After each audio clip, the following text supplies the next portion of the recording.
Hello all and welcome to TVM Academy. This is VARC 100, a free practice course for CAT verbal section. RC number 29 of a series. The PDFs of these RCs are available on our Telegram group. The same RCs are also posted to our portal as tests. You may check out the description box of this video for all the relevant links. Let's begin. RC number 29. So in the first paragraph, author tells you that the delegates of the US Constitutional Convention were realists, in that they knew they had overstepped their authority by proposing a new government. So they decided to bypass the Congress approval. In the next two paragraphs, author tells you that they instead submitted their proposal to people directly and got it ratified by specially elected convention, rather than following the due process. In the next paragraph, he tells you about the battle that followed. The supporters of the Constitution had a victory, or they overwhelmed the opponents because they had a plan, while the opponents of the Constitution did not have a concrete plan to offer. And in the last paragraph, author talks about another disadvantage that the opponents of the Constitution had. They appeared to distrust people's sense of judgment and therefore democracy at large. So though they claimed to be democratic in nature, to be for democracy, but their arguments appear to distrust people's sense of judgment and democracy. So that was another disadvantage to the opponents of the Constitution.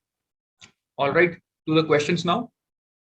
The author is primarily concerned with doing what? Okay, option A, contrasting the opposing sides in a battle, a tempting choice. However, the focus of discussion is not on the opposing sides in a battle, but the battle itself. Author does not describe the character of the parties involved in this conflict. The author's focal point is not the supporters of the Constitution and the opponents of the Constitution, but the conflict itself, but the conflict between the two. Therefore, option A misplaces the focus on the parties involved in the conflict rather than the conflict itself. Option B, analyzing the effects of an event. Now, if we say ratification of the US Constitution, approval or passing of the US Constitution is the event here, then is the author analyzing the effects of that event? He's not really analyzing anything. He's merely narrating or telling us about the effects or describing the effects. An analysis would be deeper. The author here merely tells us what happened, what transpired, rather than why it transpired or how it transpired, or what the nuances of that event. So the focus is not on analysis. The focus is merely on description. Also, please note, author does not discuss the effects of the passing of the Constitution, the after effects of this Constitution. The only effect that he is discussing is the conflict that ensued, that followed. So only one effect of passing of the Constitution, which is the battle that followed, rather than multiple effects of that. So this plurality here, this plurality is also problematic. This is alien to the passage. Option C, urging a reassessment of history, a very broad answer choice. Author never urges that history must be reassessed. So this is totally, entirely alien, too broad and too vague. Does not even mention the US Constitution or ratification of that. Describing the background of a conflict.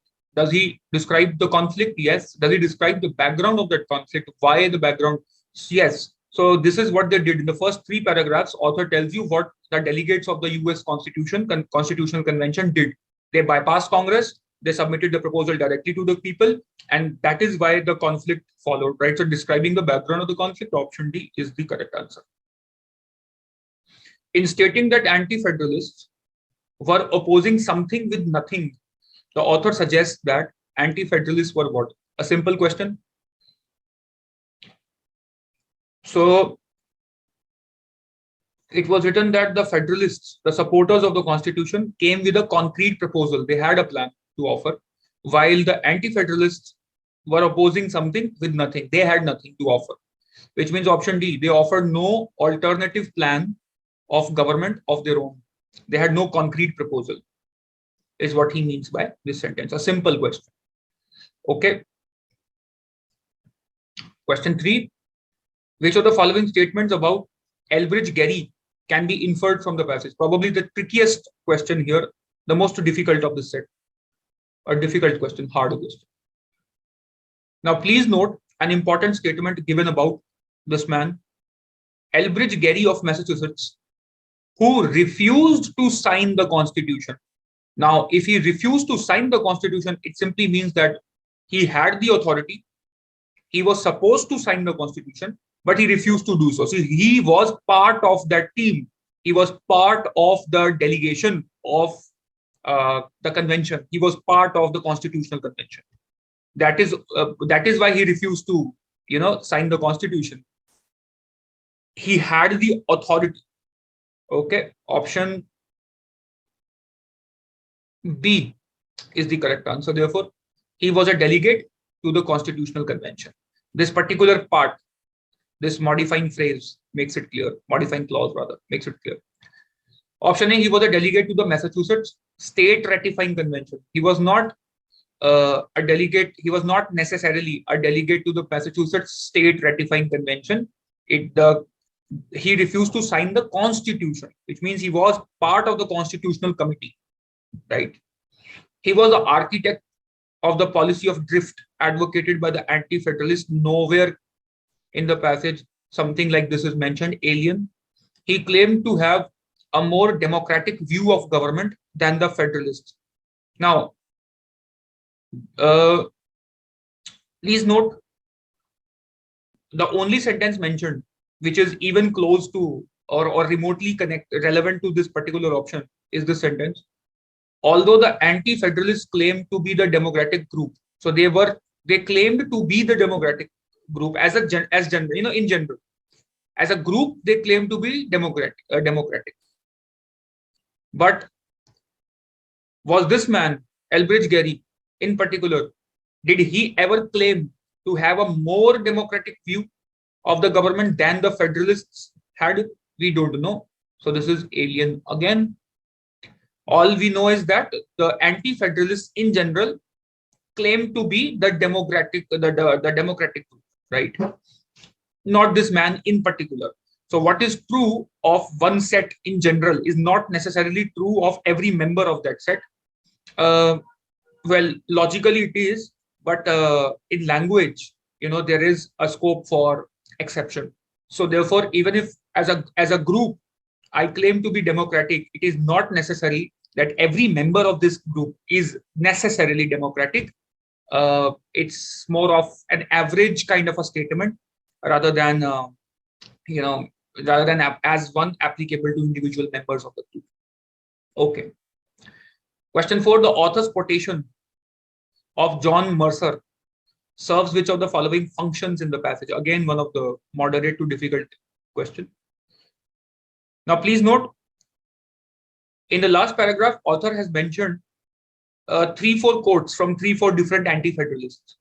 Therefore, this one quote cannot alone act as the summary of the last paragraph. Rather, these 3 are examples of a bigger point. So therefore, option A is out, which is a tempting choice, by the way.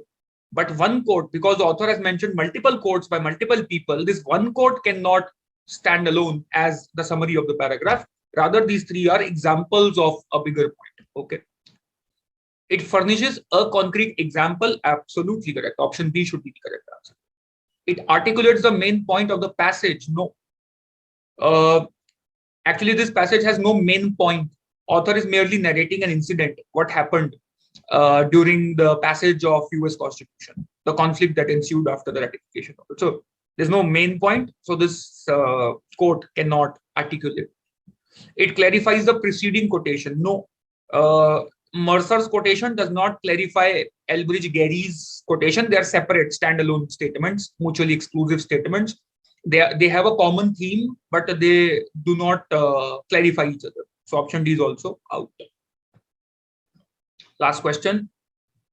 Most appropriate title for this passage. Option A, divided leadership at the Constitutional Convention. Tempting choice. But please note, the timeline is very specific. Divided leadership at the Constitutional Convention. Is the author describing only this specific timeline? Rather, the focus is after the Constitutional Convention, after the ratification, what happened? The conflict that ensued, that followed passage of the Constitution. So maybe we are looking for a better answer choice. Also, the focus is not on divided leadership, but again, the conflict that followed. Okay. Option B, how the Constitution became law. No mention of law. Therefore, also how the focus is not on the process. The focus is on the conflict that followed. So this part is alien. The US Constitution, its strengths and weaknesses. Author does not discuss the strengths and weaknesses of the Constitution, but the story around the passage of the Constitution, how how was it passed, and what ensued, the battle that ensued. So this is again alien. The battle for ratification of the Constitution, absolutely correct. Option D should be the correct answer. I hope you like this passage. A challenging read. In fact, the read was not challenging, but the questions might have been challenging for a few of you. So keep practicing hard, keep liking these videos, keep spreading word about TVM Academy. Cheers to learning, guys.